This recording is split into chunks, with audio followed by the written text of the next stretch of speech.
Esse é mais um dos defeitos do atual Estatuto do Santos. Eleições em dezembro, no final do campeonato e às vésperas da pré-temporada do ano seguinte, não é estrategicamente adequado ao Santos Futebol Clube e a nenhum clube de futebol. Na nossa proposta de reforma do Estatuto, nós vamos alterar isso, fazer com que a eleição se dê num prazo suficiente para quem assumir puder fazer o seu planejamento, as suas contratações, o seu engajamento com o devido tempo. Com relação aos atletas e essa dúvida que eles manifestam, aqueles que têm demonstrado um desempenho de muito boa qualidade, amor ao clube e vontade de servir, garra, luta e sensação de que podem formar num clube, num time campeão, esses fiquem tranquilos que muito provavelmente vão continuar. Aqueles que vieram simplesmente para bater ponto no Santos e gozar as virtudes das nossas mais belas praias do Brasil, esses não terão lugar no clube. Mas a palavra é, nós vamos tratar o assunto com serenidade, com maturidade e com transparência. Vamos reunir o elenco no dia seguinte da eleição para passar a eles uma mensagem de tranquilidade. Não vai haver caça às bruxas, não existe nenhum parte-pri, nenhum preconceito prévio contra nenhum atleta do atual elenco. E quanto ao treinador, candidato, desculpa interrompê-lo, a gente ouviu aqui, Luxemburgo disse que não fica. Você já tem um nome definido? Temos 4 nomes com os quais a gente já vem conversando. São 4 técnicos vencedores, este perfil que a gente quer. E mais importante do que isso, virão com seus auxiliares, com seu auxiliar, e virão para dar dedicação exclusiva ao Santos. Nós não queremos treinador com outras atividades paralelas, nem com candidaturas a postos eletivos, nem para ser gerente de fundo de investimento, nem para ser manager. Não queremos um técnico para ser treinador do Santos full time.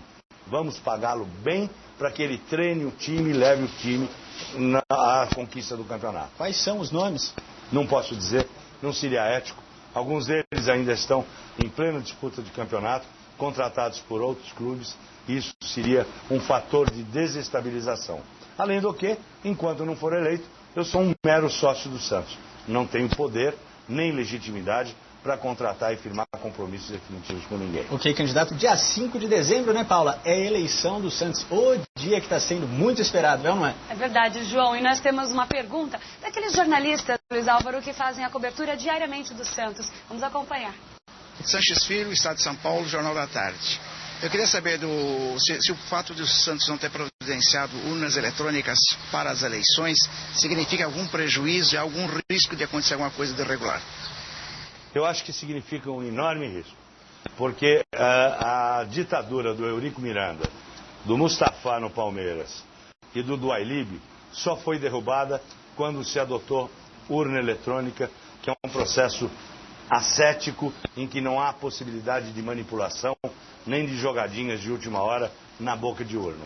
O presidente do Conselho no Santos, eu vi uma entrevista, declarou de que em julho teria requisitado ao Tribunal Regional Eleitoral o fornecimento de urnas e que disseram a ele que a condição básica era a fotografia dos candidatos. Ora, em julho eu já era potencialmente candidato, mas o candidato da situação só se revelou no último minuto da prorrogação do segundo tempo. Talvez seja por isso, deixaram para a última hora, para não ter fotografia e não ter urna eletrônica. Eu acho que foi um desserviço ao Santos. O Internacional há anos faz eleições com urna eletrônica espalhados por todo o Rio Grande do Sul. São 100 mil sócios participantes do processo eleitoral, o que torna a sucessão sempre muito mais democrática. Aqui no Santos, infelizmente, quem está no poder não quer a luz do sol, não quer o oxigênio da renovação. Eu acho isso uma pena pelo Santos. Candidato, vou interrompê-lo mais uma vez para relembrar que essa cadeira estava reservada ao candidato Marcelo Teixeira. Ele recebeu o convite oficial da Rede Record, mas infelizmente não pôde comparecer. Por isso, mais uma vez, a gente relembra, fica aqui o lugar reservado ao candidato Marcelo Teixeira. Mas posso fazer um comentário sobre isso? Pois não. Eu acho que essa é a prova definitiva de uma dúvida que corre pela cidade. Ele se pretende o autor do convite para o debate. Muito antes dele propor o debate na Vila Belmiro, a TV Record havia convidado a ele e a mim. Eu de bate-pronto aceitei, porque debater, eu acho que só esclarece. A não ser que a gente tenha alguma coisa para esconder e não queira ir para o confronto das perguntas, sempre em bases altas e visando o bem do Santos, sem baixarias nem apelações. É uma pena que a cadeira vazia mostre qual é a visão que o presidente do Santos tem a respeito do debate, numa emissora independente, canal aberto, passivo de ser assistido por todos os sócios do Santos, sem edição e sem preconceito. Mas isso certamente não interessa a ele. Isso agora, não é a praia dele. Candidato, esclarece pra gente. Você já tentou outras vezes debater com o candidato Marcelo Teixeira e, pelo que eu sei, talvez ele não goste muito ou não tenha muita intimidade com o debate. Talvez vou até fazer uma ratificação. Ele propôs um debate, como o senhor falou no primeiro bloco, na Vila Belmiro e, coincidentemente, no mesmo dia que acontece a final da Copa do Brasil feminina entre Santos e Botucatu, no Pacaembu, dia 1º de dezembro, e praticamente também no mesmo horário. No mesmo horário, e no horário de 20 a 22 horas, em que toda a grade das emissoras abertas e independentes está ocupada pela sua programação normal. Será que é possível que as novelas e que os jornais nacionais sejam suspensos em Santos para transmitir o debate? E a geradora, será que concorda com isso? E os compromissos de patrocínio, como é que vão ser feitos? Essa proposta de debate que ele fez para terça-feira é uma verdadeira piada. É imaginar de que o sócio do Santos é bobo e vai ser enganado por qualquer tipo de proposta em que ele, se jogando o dono da bola, impõe horário, local, regra e condições para não serem aceitos, para não ter debate.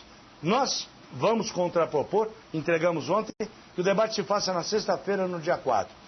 Num horário que não compita com a grade convencional das emissoras abertas. E com a necessidade de uma grande emissora aberta, comercial e independente, transmitindo ao vivo o debate. Para que todos tenham acesso, e não apenas a edição que costumam fazer, quando a televisão é de propriedade dele, daquilo que se fala diante das câmeras. O candidato Luiz Álvaro Ribeiro continua com a gente, porque o Sport Record dá uma paradinha e volta, porque tem muito mais no próximo bloco. Não é isso, Paula? É isso mesmo, João.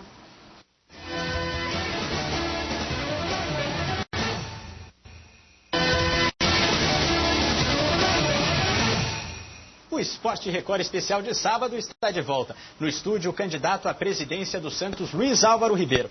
Mais uma vez, vamos reforçar que o candidato da situação, Marcelo Teixeira, também foi convidado pela Rede Record, mas não quis comparecer. Mais uma vez está aí, a gente deixa claro, a cadeira e o espaço reservado ao candidato Marcelo Teixeira, que infelizmente não quis comparecer aqui aos estúdios da Rede Record. E vale lembrar que a gente vai aproveitar a situação também para fazer uma perguntinha para ir ao ar, colocar aqui uma perguntinha de mais um setorista do Santos Futebol Clube. Bom, meu nome é Fulvio Feola, eu sou repórter da Rádio Cultura. A minha pergunta é a seguinte: 2012 é um ano muito importante para o Santos Futebol Clube, que é justamente o ano do centenário. Eu queria saber qual que é o projeto que está sendo estabelecido para o ano do centenário do clube.